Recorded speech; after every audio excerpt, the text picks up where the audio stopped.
부모로 산다는 것의 의미. 내가 처음으로 엄마가 되었던 때를 되돌아본다. 지금 큰아이가 대학생이니 참 오래도 되었다. 사실 나의 첫 임신은 실패로 끝났다. 인턴 시절의 일이다. 결혼하고 곧바로 의도치 않게 아이를 갖게 된 나는 임신의 기쁨을 느끼기도 전에 고된 현실과 싸워야 했다. 그러지 않아도 피곤한 몸에 잠은 항상 부족했고 입덧을 티내지 않기 위해 이를 악물어야 했던 날들. 그때마다 태어날 아기를 생각하며 기운을 내려 했지만 언제나 그렇듯 힘든 시간은 너무나 더디게 흘러갔다.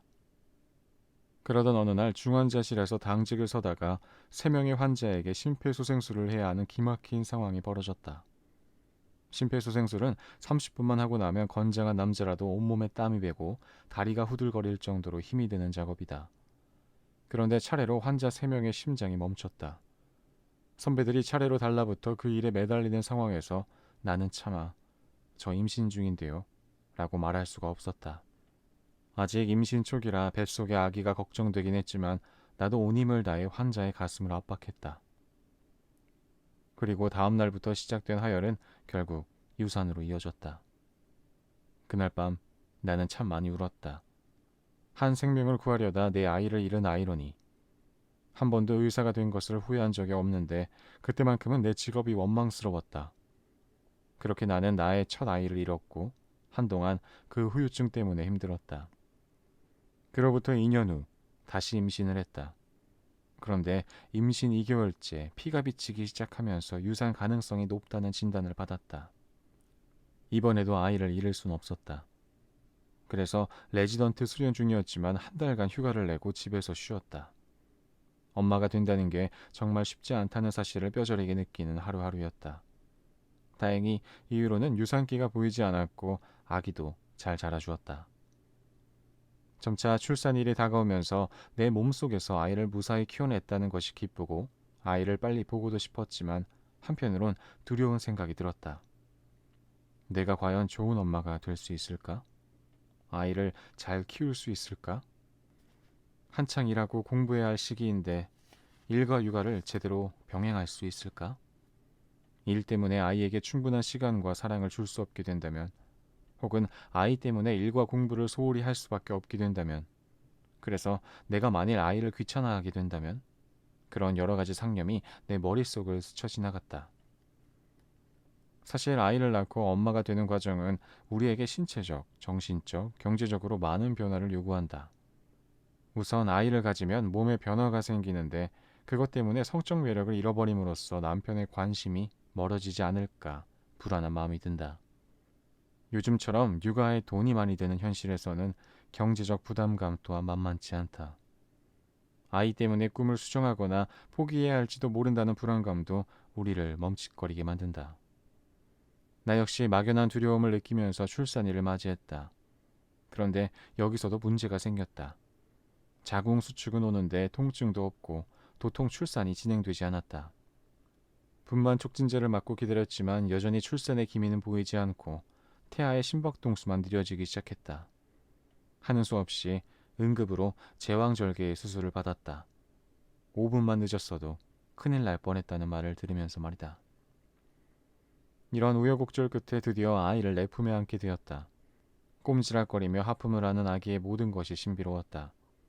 마치 우주를 품에 안고 있는 느낌이었다. 그 작은 생명이 나에게 주는 신비한 행복감이란 이루 말할 수 없었다. 부모 되기보다 더 힘든 부모 노릇하기. 정신과 의사로 환자들의 마음을 치료하다 보니 인간의 발달 과정과 관계에 대한 공부를 많이 해야만 했다.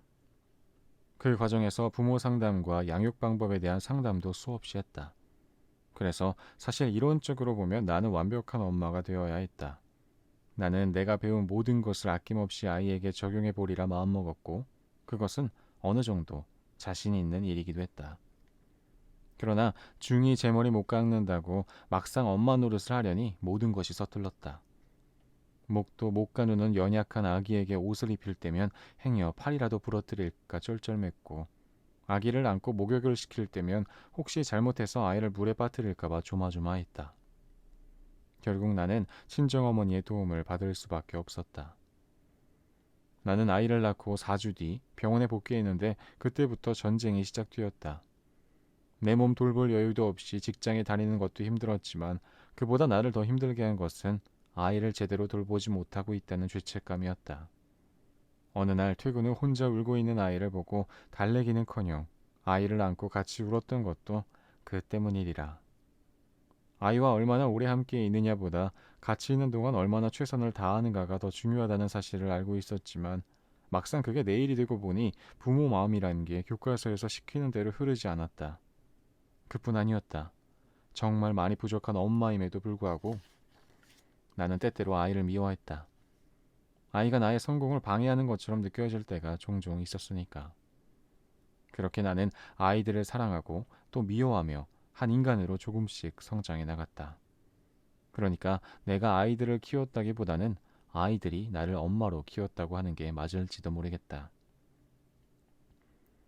어느새 훌쩍 커버린 아이들을 보며 큰아이가 4살 되던 해 나는 둘째 아이를 임신했다. 그런데 이번에도 임신 기간은 순탄치 않았다. 공교롭게도 둘째를 임신하고 나서 얼마 지나지 않아 친정아버지가 큰 수술을 받으셨다. 그러다 보니 아버지 간병하랴 큰아이 키우랴 제정신이 아니었다. 우여곡절 끝에 둘째를 낳았는데 심장병이 있었다. 수술은 생후 10개월에나 가능했고 그때까지 아기는 숨을 헐떡이느라 젖도 제대로 빨지 못했다. 밤새 아이를 돌보고 아침이 되면 다시 병원으로 출근하는 강행군이 계속되었다. 그때 나는 밤마다 빌었다. 이 아이를 살려주신다면 더 이상 아무것도 욕심내지 않고 어떠한 것도 바라지 않고 살겠다고. 그런데 그처럼 온 신경이 둘째에게 가 있다 보니 큰 아이를 돌볼 틈이 없었다. 하지만 당시 피로와 걱정으로 찌들어 있던 나는 당혹해하는 큰 아이의 마음을 헤아리지 못했다. 아니, 도리어 큰 아이에게 짜증을 내곤 했다. 다행히 심장 수술이 성공적으로 끝나 둘째 아이는 건강을 되찾았다. 그러나 둘째 아이의 가슴에는 커다란 수술 자국이 남았고 큰 아이의 마음에는 그때 받은 상처가 고스란히 남았다. 내 마음에도 아이들에게 충분한 엄마가 되지 못했다는 죄책감과 상처가 남았다. 나는 이후 두 아이를 키우면서 그 상처들을 어떻게든 치유해 보려고 노력하고 또 노력했다. 그리고 많은 시간이 흘렀다. 아이들은 어느새 훌쩍 커버려 올해 둘째 아이가 대학에 들어간다. 돌이켜보면 결코 순탄치 않은 날들이었지만 지금은 아이들이 다 커서 더 이상 나의 보호를 필요로 하지 않는다는 사실이 아쉽기만 하다. 초보 부모들에게 해주고 싶은 이야기. 내가 세상에 태어나 가장 잘한 일이 있다면 그것은 바로 두 아이를 낳고 키운 것이다. 그래서 요즘 아이를 낳지 않으려는 사람이 점점 많아진다는 사실이 참으로 안타깝다. 나에게 모든 것을 의지하는 작은 생명을 품에 안고 키우는 것은 인생에서 다시는 찾아오지 않을 행복이다. 그러니 아이의 성장을 지켜보며 그 시간을 마음껏 즐겨라. 아이는 그저 진심으로 자신을 사랑해주는 누군가가 있으면 잘 성장하게 마련이다. 그러므로 아이의 성취를 사랑하는 부모가 아니라 아이의 존재 자체를 사랑하는 부모가 되어야 한다. 완벽한 부모가 되겠다는 부담감은 떨쳐버려라. 이 세상에 완벽한 부모는 아무도 없다. 어차피 인간은 틀리기 쉬운 존재에 의해 길러진다. 그 틀림 속에서 여유와 배려, 감사와 유머가 싹튼다. 그리고 그 속에서 우리는 성장한다. 그러므로 당신의 아이에게 해줄 수 있는 것은 줄 수 있는 만큼의 사랑을 주고 할 수 있는 만큼의 최선을 다하는 것뿐이다. 또 한 가지, 아이에 대한 과도한 기대를 포기하라. 당신이 당신 부모님의 뜻대로 되지 않았던 것처럼 아이 역시 당신 뜻대로 자라주지 않는다. 아이는 비록 당신 몸을 빌려 태어났지만 자기만의 영혼과 꿈을 가진 독립된 인간이다.